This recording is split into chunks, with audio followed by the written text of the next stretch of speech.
Okay, so what's the news on mortgage rates lately? Like what's popular? What's the strategy? What should we do? Let's go back with a little bit of history, So there was a time in 2024 for almost half of 2024, we just told everybody to go variable because we knew that the Bank of Canada would keep dropping their bank rate, that prime rate would come down at all the banks, and that if you went variable, you were pretty much guaranteed that your rates go down and therefore your interest cost goes down the whole time, which it did. Then we reached and variable market share grew. Like the amount of people who were taking variable in Canada grew substantially because if you go back a year, variable was dead. Variable was like 5% of new mortgages a year ago. Like it was just dead as a doorknob because everybody had gone through the horrible experience of starting at a very, very low rate. Like we had variable customers in 2021 and part of 2022 at 1.45%. And then a year and a half later, they ended up at 6.45%. So they were not happy about that. Everybody got gun shy of variable. That was like a disaster. So the sales of variable rate mortgages fell to nothing, 5% of the share. But then as the Bank of Canada started dropping and the certainty of lower variable rates became clear, then variable picked up again. There were points in 2024, last quarter of 2024, first month of 2025, when variable was 33% of all mortgages was variable at that point. Two things happened. In February and March, fixed rates came down. A 5-year fixed rate was obtainable for very much lower rates. So, at one point, we have to remember this, 2 years ago, a 5-year fixed rate was 6.29. Yeah, it was like 2023, it was like horrific, the high rates we experienced. So we had a bit of a breakthrough in 2025 that all of a sudden there were lots of rates below 4%. 3-year fixed, 5-year fixed. We had 5-year fixed at 3.94, then 3.89, then 3.79. We even saw for CMHC mortgages, the government insured mortgages, where you're paying a huge premium to get the mortgage, but still 3.69, 3.59 for a few weeks. Like seriously, super low rates in terms of what was 6.29 just like 2 years and a bit ago. And so all of a sudden people took fixed. Lots and lots of 5-year fixed getting sold and 3-year fixed, but tons of 5-year fixed at rates that were obviously below 4%. And variable fell off. It still kept going. Didn't drop to zero like it did at one point, but it took a hit. The other big reason it took a hit is the Bank of Canada paused rate cuts. There was no rate cut at the last announcement date. And, everybody's thought, whoa, wow, is this going to be permanent? Is this going to be the rate forever?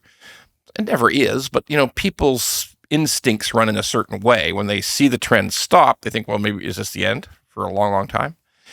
So what do we know now? Because those very, very low, I say low, obviously some people were getting super low rates in 2021, the crazy COVID time where it was just interest rates were literally insanely low. They were well below inflation.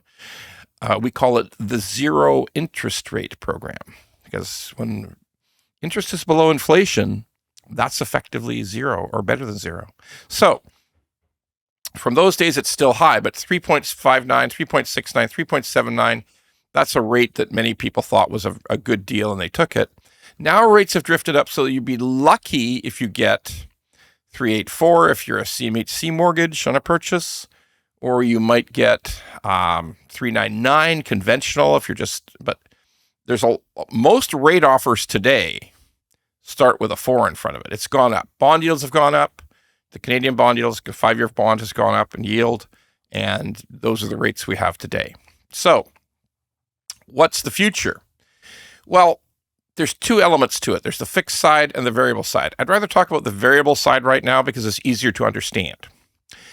If we believe that the Canadian economy in this time of incredible fucking madness with the United States in terms of trade war, the unhinged stuff that comes out of the White House with, hey, you know what? We're going to put a tariff on movies.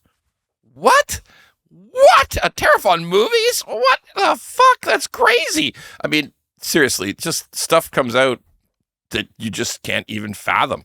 So in that kind of incredibly volatile, batshit crazy environment, then it's hard for fixed rates to really, get a handle on what to expect because that's about bond sales, right? And it's so confusing every day. But here's the other reality of all of this turmoil.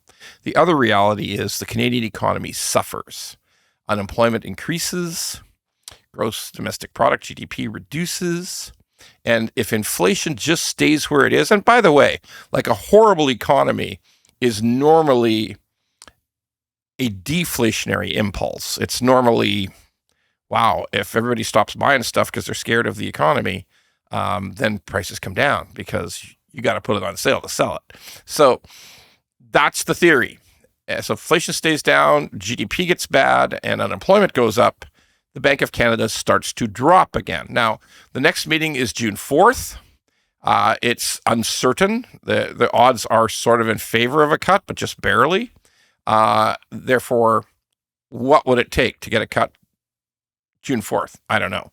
But a cut on July 30th, I think, is going to be a high probability by the time we get there. Barring some wild inflation news that nobody would think happens, I think we're going to get cuts starting again in the 30th, and they could be substantial. They could come down over the whole course of the summer and into the fall. They could come down as much as another 75 basis points. And that's going to be a more attractive variable rate. So I think once we see a cut happen, we will see all of a sudden people say, woohoo, back to variable. And I think that's a high possibility. What's going to happen with fixed rates is a little too tumultuous right now. So here's what I'd say. If you can just pause on making a rate decision, if you don't have any incredibly time-sensitive mortgage decision to make, sit back and watch. This is probably not the time to do an early renewal.